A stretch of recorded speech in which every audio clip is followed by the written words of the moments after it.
Arab executive finds African maid sleeping in his bathtub and falls madly in love. He stepped into his luxury hotel suite, expecting perfection, as always. The room was spotless, the view of the Cape Town skyline gleaming through the massive windows. But nothing could have prepared him for what he'd find behind the bathroom door. Inside the lavish marble tub, curled up under a hotel towel, was a woman, asleep, fully clothed and trembling. She wasn't a guest. She was the maid assigned to clean the room. And in that fragile, vulnerable moment, something inside him cracked. This wasn't just an accident. It was the beginning of something neither of them could explain. A connection stronger than logic. A story no one would believe.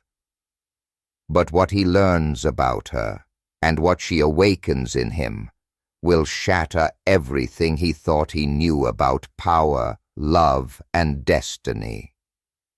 Before we begin, make sure to subscribe to the channel, like this video, and turn on notifications. This helps us bring more emotional and inspiring stories like this one directly to you. You won't want to miss what happens next. Rashid Al-Mansour wasn't used to surprises.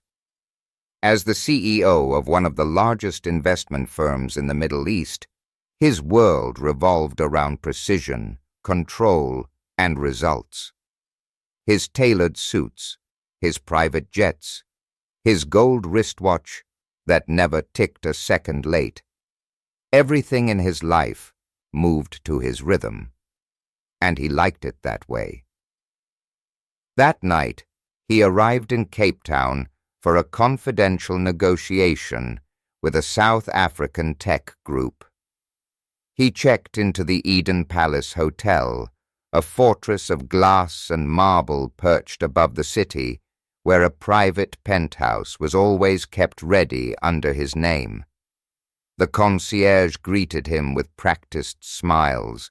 The elevator responded instantly to his keycard, and within minutes, he was stepping into the calm silence of his suite. He was exhausted. A 14-hour flight. 2 video calls. No sleep. He tossed his briefcase on the leather armchair, loosened his tie, and walked toward the bathroom. The idea of a steaming hot shower was the only thing keeping him on his feet. But when he opened the door, he stopped. There, inside his bathtub, was a woman. She was asleep, fully dressed in a hotel maid's uniform, her legs tucked to her chest, her arms crossed tightly around her body. A hotel towel barely covered her. Her long dark braids spilled over her shoulders, and her face, though peaceful, looked pale with exhaustion. She didn't stir. For a moment, Rashid thought he was hallucinating. Was this a security failure? A hidden camera prank? He stepped closer, confusion turning into curiosity. Her face. It was young, maybe in her early 20s. Her skin was smooth, but marked by fatigue. Her shoes, plain black flats, were still on her feet. She must have collapsed from exhaustion.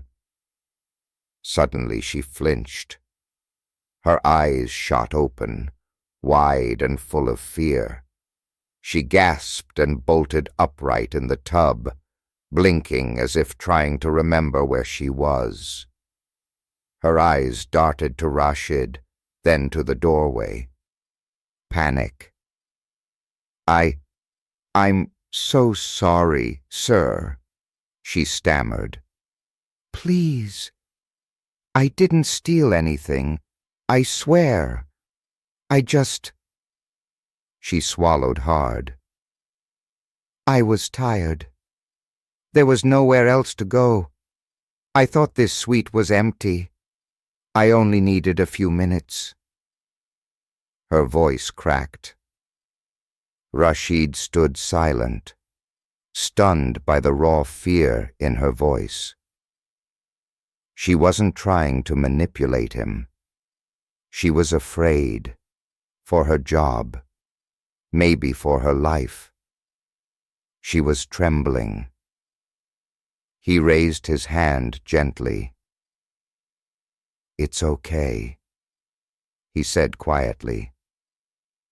"I'm not going to call anyone." She blinked, unsure if she heard him right. "What's your name?" he asked. She hesitated, hugging the towel closer to her chest. "Aminata," she whispered. "Aminata," he repeated. The name rolled off his tongue like poetry. "How long have you been working here?" 3 weeks, she said, her voice barely audible. "I came from Senegal. My papers are still being processed. I don't have anywhere to stay. I sleep near the laundry machines most nights, but tonight they were locked. I saw this suite was marked vacant. I didn't mean to intrude. Please don't send me away." Her eyes filled with tears, though she tried hard not to let them fall. It wasn't just a mistake. This was desperation. Rashid looked at her, not just at her face, but everything she was trying to hide. The sleepless nights, the hunger, the exhaustion, and something else. Pride. Even now, she tried to stay dignified.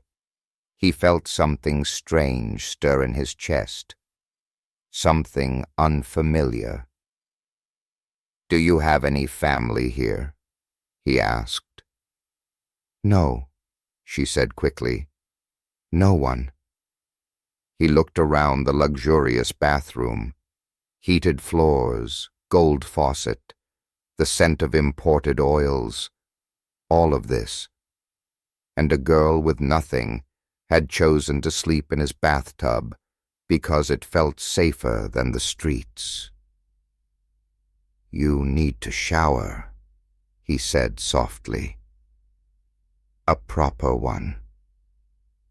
Her eyes widened. "Sir?"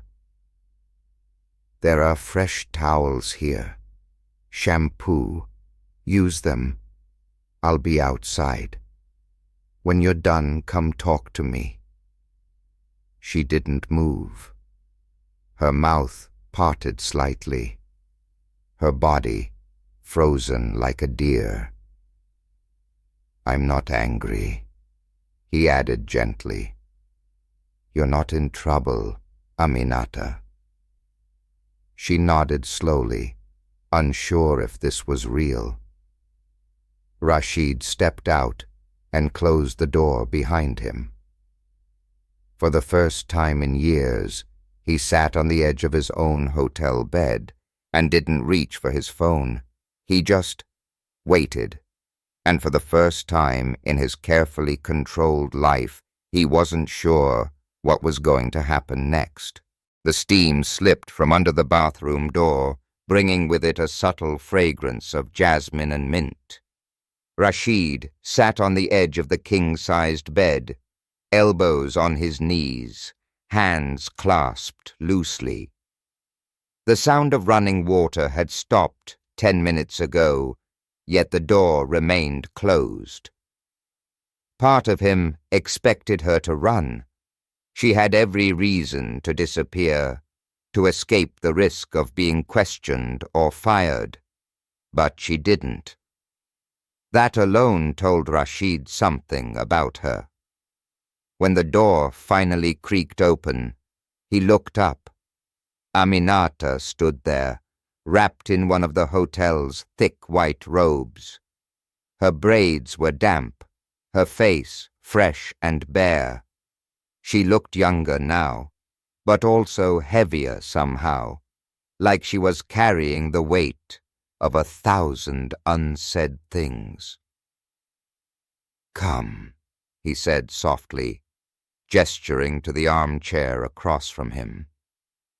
She hesitated, then walked toward him with cautious steps. The robe brushed her ankles. Her bare feet padded softly against the marble floor. She sat, keeping her hands folded in her lap, her eyes never quite meeting his.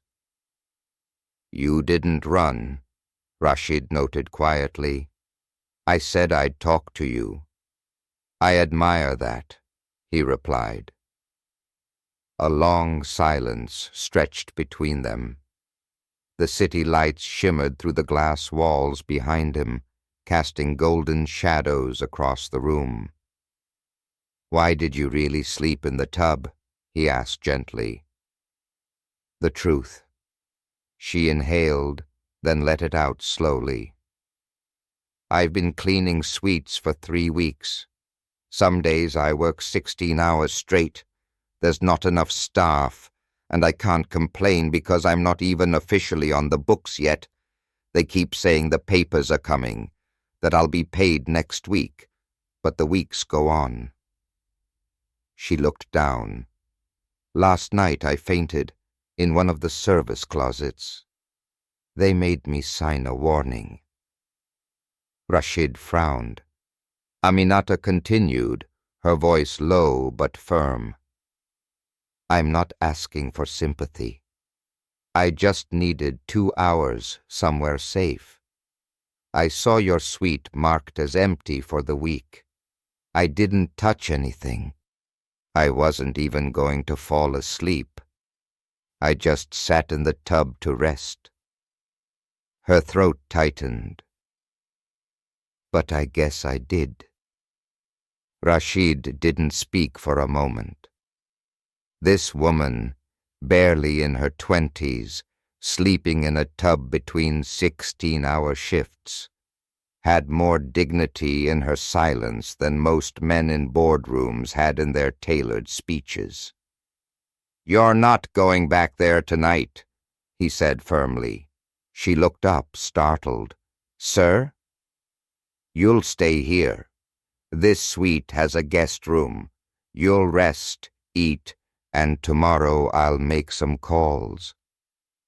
"No, I can't. That would look bad. Please.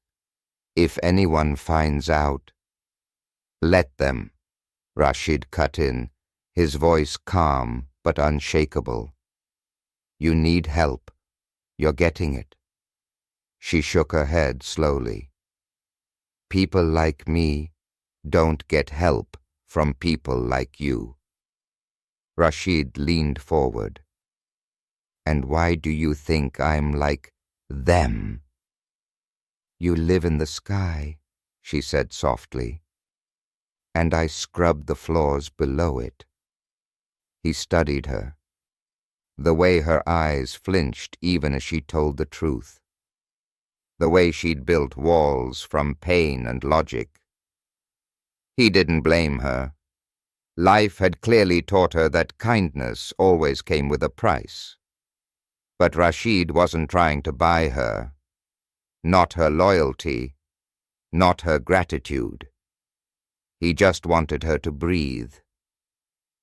He stood up, walked to the minibar, and poured a glass of water.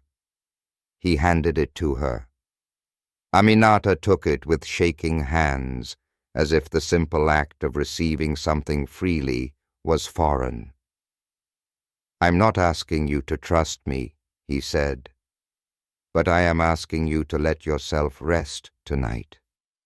You're safe here." Her lips trembled as she sipped. Then she whispered, "Thank you." It was barely audible, but it echoed louder than anything else in the room. He walked to the suite's guest bedroom and opened the door. "Come." She followed him, unsure whether she was dreaming. The room was elegant, simple, quiet. He turned on the bedside lamp and adjusted the pillows. "Sleep," he said gently. She nodded, eyes wide with disbelief. And as he closed the door behind her, Rashid felt something unexpected in his chest. Not pity, not obligation, longing. But just as he was about to return to his room, his phone lit up with a message from the hotel manager. "Mr. Al-Mansour, we need to speak urgently. There's been a situation involving one of our undocumented maids. Please contact us immediately." His blood ran cold. They were already looking for her. Rashid stared at the glowing screen in his hand. "Mr. Al-Mansour, we need to speak urgently. There's been a situation involving one of our undocumented maids. Please contact us immediately." He read the message again and again. His instincts, honed by decades of cutthroat deals and hostile takeovers, kicked in at once. This wasn't just a warning. This was a threat, veiled in polite language. The hotel had discovered something, or someone had spoken, and they were already circling. He glanced at the guest bedroom door. Aminata was on the other side, probably asleep for the first time in days, oblivious to how fast the world could turn against her. Rashid tightened his grip on the phone, then placed it face down on the desk. He had a decision to make, one he knew he couldn't reverse once taken. The next morning, Cape Town woke under gray skies. Gentle rain traced patterns across the glass walls of the penthouse.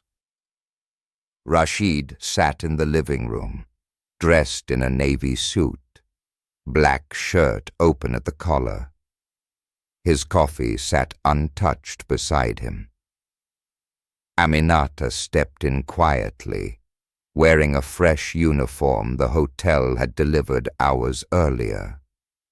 She looked rested, though still cautious. Her eyes searched his, uncertain. "Good morning," he said. "Morning, sir," she replied, voice soft. "You slept well?" She nodded slowly. "Better than I have in a long time." He gestured to the chair across from him. "Sit. There's something we need to talk about." Her smile faded instantly.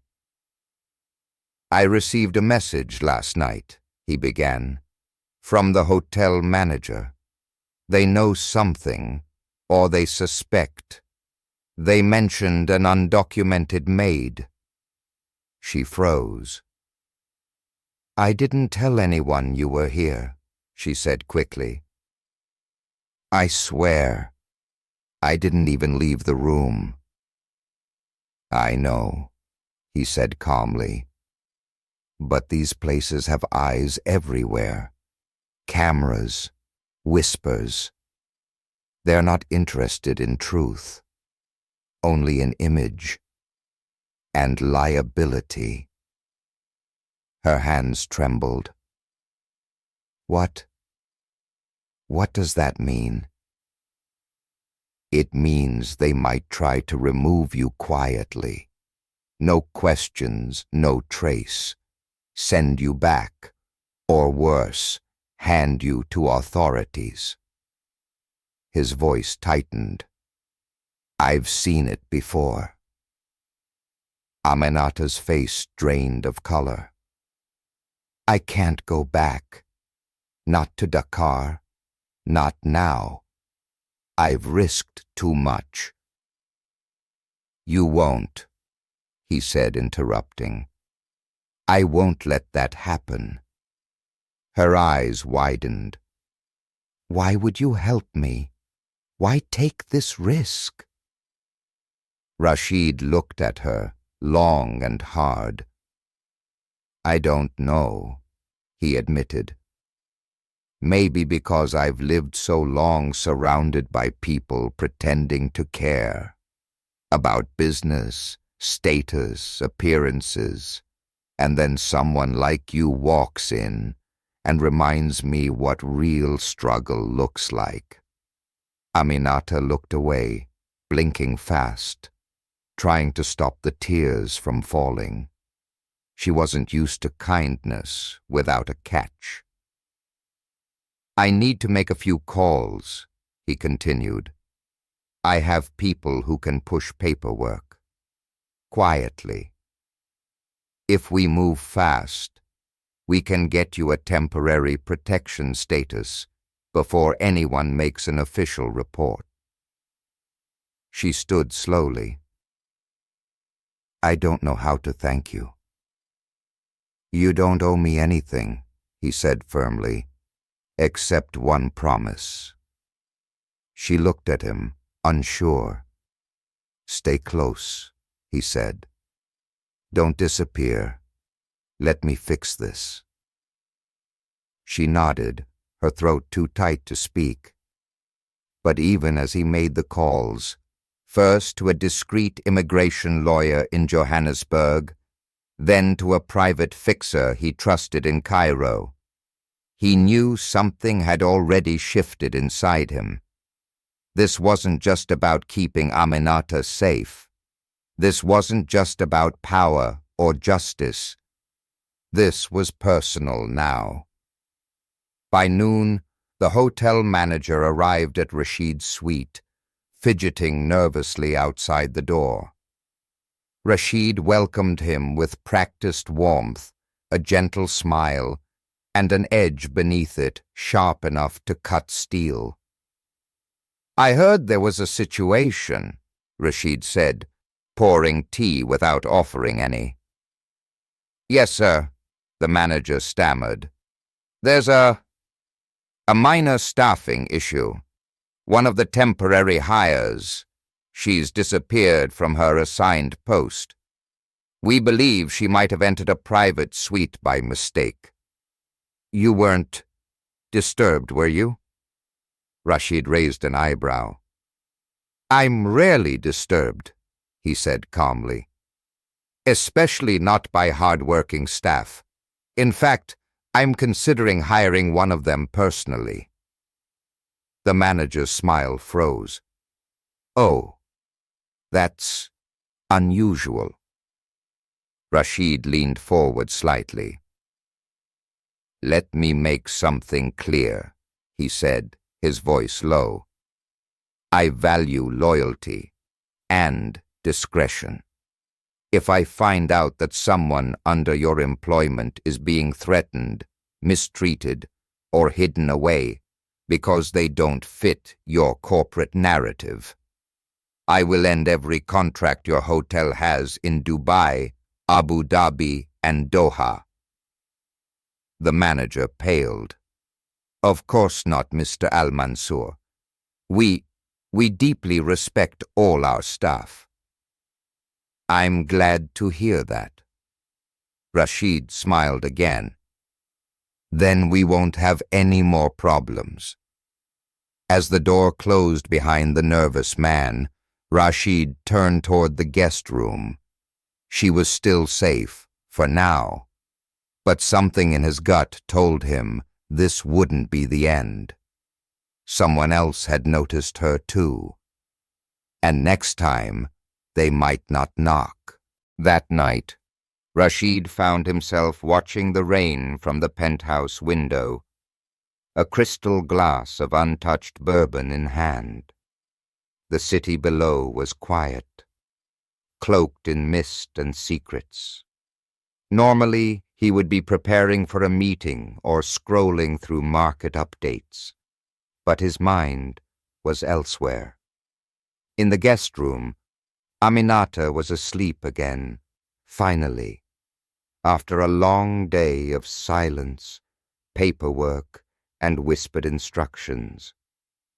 The lawyer Rashid had called had come and gone, discreetly taking copies of documents and promising to move things fast. Rashid had pulled strings before, but never for someone like her.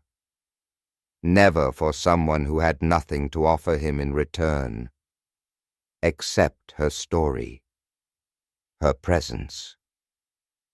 He couldn't explain it, not even to himself. But something in her broke open something in him. A knock on the door jolted him. Not the main suite door, the private elevator, the one that only a handful of people in the world had access to. His muscles tensed. No one should be here. He opened it cautiously, and standing there was a man in a gray coat soaked from the rain. His face was rough, eyes sharp, jaw tight. Not hotel staff. "You're Rashid Al-Mansour?" the man asked with an accent Rashid couldn't quite place. "I am," Rashid replied, guarded. The man stepped inside without being invited. "Name's Thomas. I work for Cape Urban Security. I'm investigating a report involving one of your hotel staff. A woman, young, West African, possibly undocumented, goes by Aminata."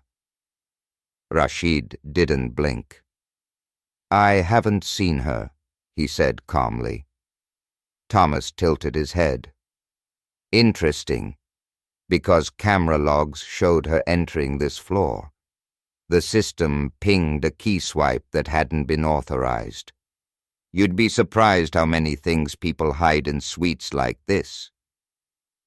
Rashid stepped forward, his tone turning cold. "I didn't invite you in. You've got 30 seconds to explain yourself before I call my legal team." Thomas didn't flinch. He pulled out a photo, grainy, printed in black and white. It was Aminata, clearly frightened, looking over her shoulder.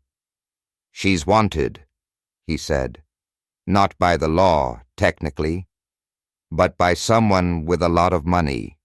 Someone who says she stole from them, ran off without warning. She's not just a poor maid, sir. She's hiding." Rashid took the photo, staring at it in silence. "She's not what you think," Thomas continued. "Don't get involved. She's got problems bigger than your charity." Rashid met his gaze, unblinking. "If you ever come near her again, you'll have a problem bigger than your paycheck." Thomas gave a sarcastic grin. "I'll be around." And just like that, he disappeared into the elevator, the doors closing with a metallic whisper. Rashid stood frozen. The rain now felt louder. Aminata was sitting on the edge of the bed when Rashid opened the door to the guest room. She knew. Somehow, she already knew. "He came, didn't he?" she whispered. Rashid nodded. "You know him?" She nodded, slow and heavy. "His name's not Thomas. It's Kojo. He used to work for my ex-employer in Dakar. I escaped from them. They're not a company. They're traffickers. They take girls like me, promise us jobs, then lock us into contracts we can't leave. Rashid's heart slammed in his chest. He said you stole something. Aminata looked up, pain rising in her throat. I stole myself. She stood slowly. I was 17, cleaning the house of a businessman who said I could earn enough to send money home. Instead, he locked my passport in a safe and made me clean 12 hours a day, sometimes more. He took everything, my money, my documents, my choices. She swallowed hard. One night, I found his safe open. I grabbed my passport and ran. I never looked back. Until now. Rashid stepped toward her. Why didn't you tell me this? She looked at him finally. Her eyes were raw. Because men like you don't fall in love with women like me. And if I gave you the truth, you might have handed me over without blinking. He stared at her. His jaw clenched. His chest was burning. You think I would ever betray you?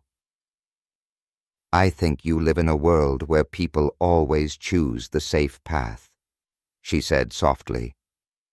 I just wasn't sure if I meant enough for you to choose me. Silence.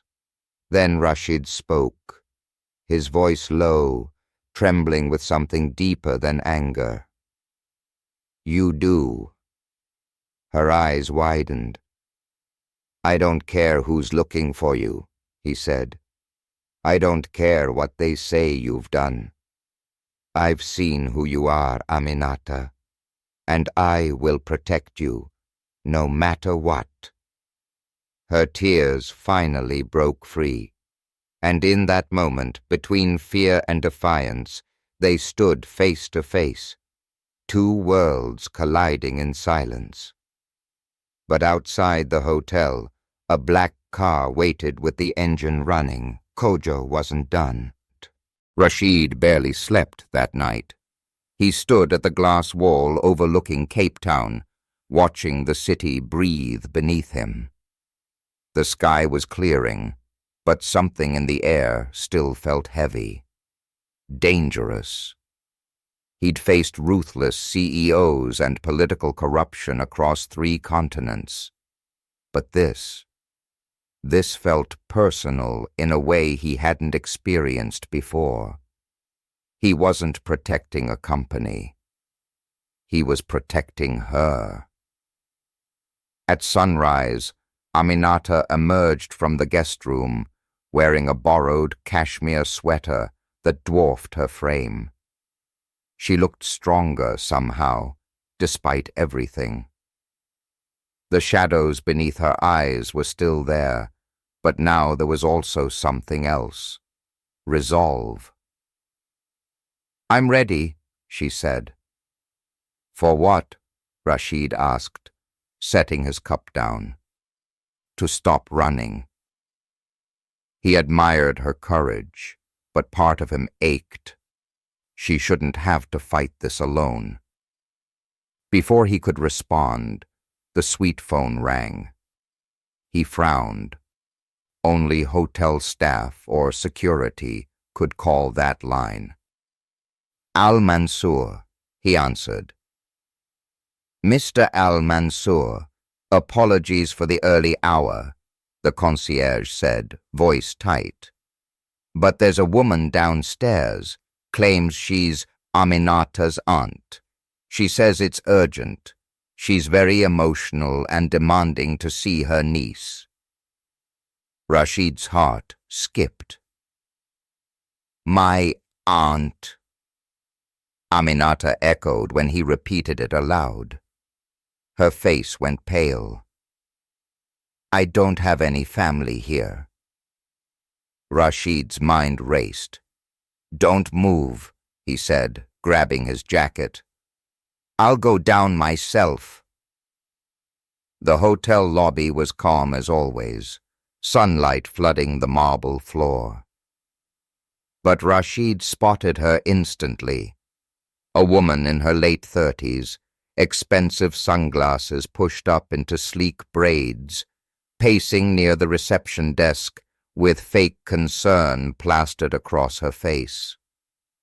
She spotted Rashid and lit up with a rehearsed smile. "Mr. Al-Mansour, thank goodness. I'm her aunt, Aminata's." "Really?" Rashid said coolly. "She doesn't remember having an aunt in Cape Town."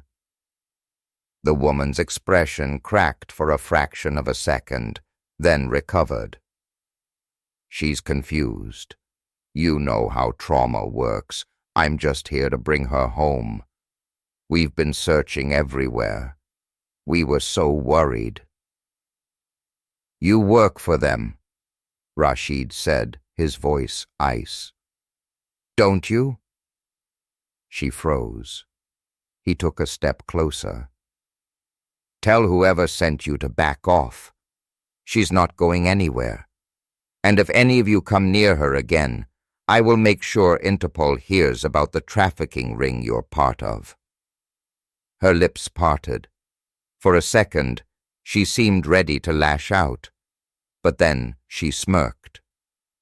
"You're rich, Mr. Al-Mansour, powerful, but even you can't protect her forever. She knows too much, and we don't forget what we own." With that, she turned and walked out, heels echoing sharply against the marble. Rashid stood still, jaw tight. This wasn't just about revenge. It was a warning. Back in the suite, Aminata waited by the window, clutching her phone as if it were a lifeline.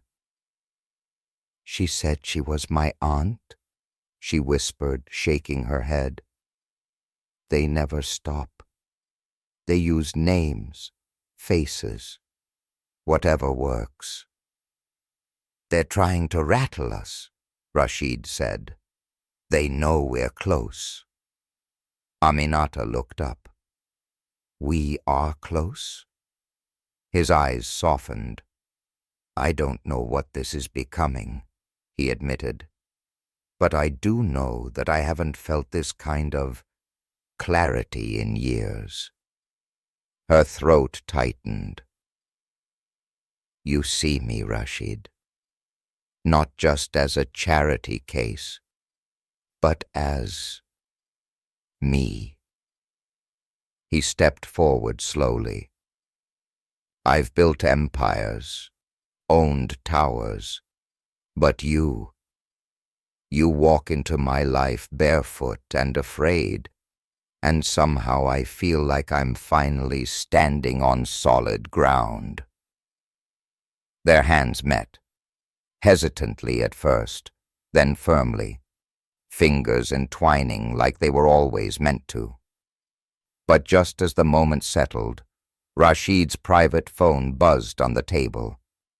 He let go of her hand, walked over, and checked the screen. It was his assistant, Layla. "Emergency. Your Dubai apartment was broken into. Nothing stolen, but the intruders left a note with Aminata's name on it." His heart sank. They weren't just coming for her past. They were coming for his world. He looked at Aminata, her eyes full of silent questions. "They're raising the stakes," he said. "Now they want me scared too." "What do we do?" she asked.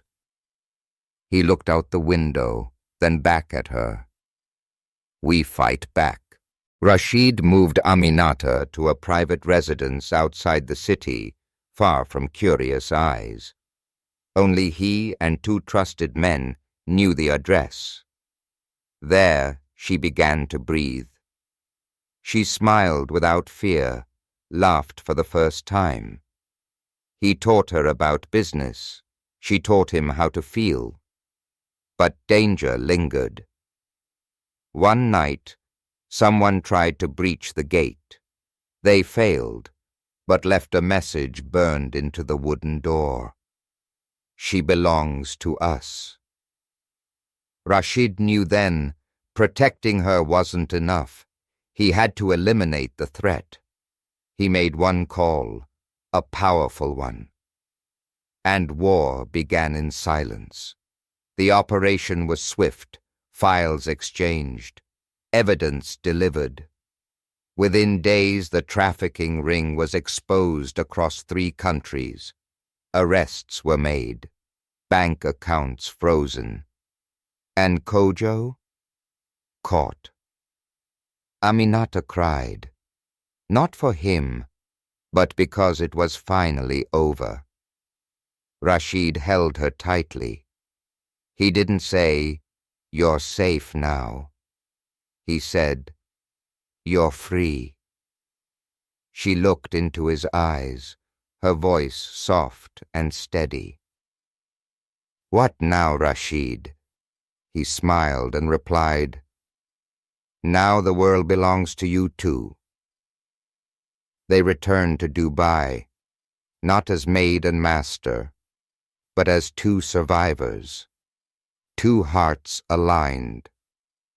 Rashid introduced Aminata to his staff as his humanitarian advisor. No one questioned it. She spoke with grace, calm and powerful. Where fear once lived, now stood a woman of presence. At a formal dinner, she reached for his hand beneath the table. He held it firmly. It wasn't a secret. It was love. The kind that doesn't ask permission. The kind that rewrites destinies. Months later, they walked along the golden dunes of Abu Dhabi, barefoot, the sky blazing above them. Aminata turned to him, radiant, free. "Do you ever wonder what would have happened if you hadn't opened that bathroom door?" He chuckled. "No, because I believe I was always meant to open it." She leaned into his arms. No more running, no more hiding, just 2 souls from different worlds who found something neither expected but both needed. A love born in silence and strong enough to outlast the noise. If this story touched your heart, remember, true love sees beyond status, skin, or past. Subscribe to the channel, leave a like, and share this with someone who believes in second chances.